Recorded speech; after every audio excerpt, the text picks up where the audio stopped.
Halo guys, hari ini saya akan tunjuk cara buat bekasam ikan keli.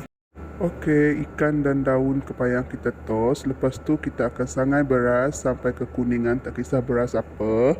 Kita sangai beras. Lepas tu kita blend tak terlampau halus beras tadi. Kalau halus pun tak apa, ikut sendirilah. Kemudian ikan keli tadi cuci bersih, lepas tu kita jemur. Ini rupa dia, sudah kering, sudah halus. Letak garam, saya letak agak-agak 2 genggam garam untuk 2 kilo lebih keli. Berat keli yang saya buat bekasam ni adalah 2 kilo lebih lah. Lepas tu gaul bersama garam. Pastikan air itu sudah ditos sepenuhnya supaya elak keli kita berbau ataupun kasam tak menjadi. Ini juga saya letak ajinomoto sikit supaya nanti masak terus, tak perlu letak aji apa semua. Certain orang memang tak pakai aji lah. Saya letak ajinomoto sikit bersama garam dengan keli yang sudah ditos di bawah cahaya matahari sekejap. Bukan sekejap lah, tengok keadaan keli kita. Tengok macam ni, keli ni betul-betul sudah saya tos dari pagi. Lepas tu tengah hari, petang sikit baru saya buat. Saya buat macam ini dengan garam supaya garam tu masuk dalam isi dia. Tak perlu banyak garam lah, nanti masin lah. Ini tambah agak-agak dia jadi bekasam.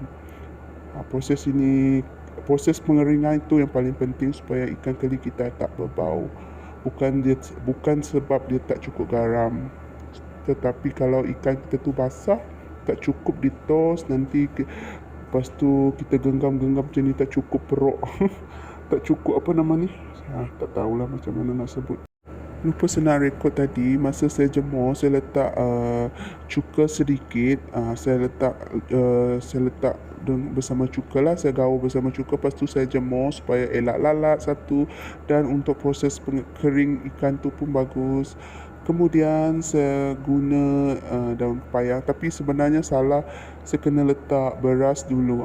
Saya letak beras dulu. Ini pun sebenarnya saya nak letak bubur dulu, tapi terlupa bubur saya letak kemudian. Sepatutnya letak bubur dulu, kemudian baru beras. Ini beras yang telah disangai dan disejukkan tadi, lepas tu yang kita blend tadi. Saya letak macam ni, saya gaul sekali, saya ramas bersama ikan. Beras ni tujuan dia adalah untuk wangi. Lepas tu ini bubur beras saya masak semalam, lepas tu letak peti sejuk. Ini bubur dia, function dia adalah untuk memasamkan proses ikan kita ni, supaya ikan kita ni lagi masam sikit lah. Kalau tak letak bubur pun boleh juga, letak beras yang disangai tu dia boleh wangikan, dia boleh masamkan, tapi efek dia tak secepat bubur lah. Bubur ini dia bagi ikan kita masam, masin masam-masam. Lepas tu barulah letak daun kepayang. Daun kepayang ini elak, tujuan dia adalah untuk elakkan lalat apa semua, tak nak hinggap kat kasam. Tapi ada jugalah bila dah jadi bekasam nanti, daun ini sedap dimakan juga. Tapi sepanjang proses bekasam ni, ulat-ulat dia tak mau kalau ada daun ni. Tapi untuk elakkan ulat, kita better tutup elok-elok lah. Tapi daun ni saya begitu function dia, utama dia adalah untuk kasam kita busuk macam itulah daun ni, daun kepayang. Tapi dalam Melayu saya tak pandai apa panggil daun. Dekat Sarawak dia banyak orang pakai daun ni, orang Dayak, untuk mengasam. Daun ni untuk elak ulat, untuk tahan pekasam kita tahan, dan untuk dimakan memang sedap. Buah dia pun ada, tapi buah dia kalau beli mahal. Daun dia murah sikit. Satu ikat ada RM3, satu ikat ada RM5.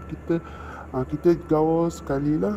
Daun kepayang, beras disangai, bubur, semua tu saya dah sediakan awal. Ini supaya masa mengasam ni taklah sediakan semua serentak, jimat masa. Pastikan ikan semua disaluti, digaram tadi, bubur, beras. Lepas semua siap, readykan tong. Saya dah cuci bersih tong.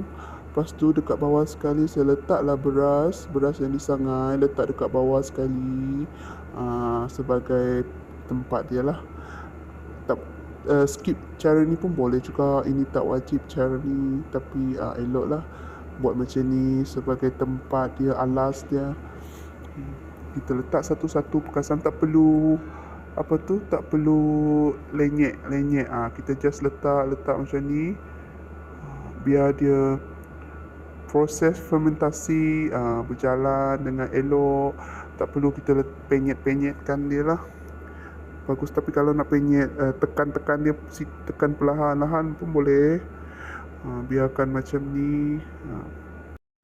Okey, korang isi sampai penuh. Lepas tu saya tabur beras ni supaya dia lagi berwangi. Dah siap. Kita sedia untuk proses nanti cek dalam lebih kurang dalam 2 minggu macam tu lah.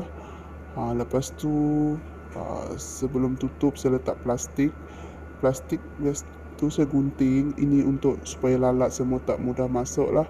Okey, siap semua. Tunggu 2-3 hari ke 2 minggu ke.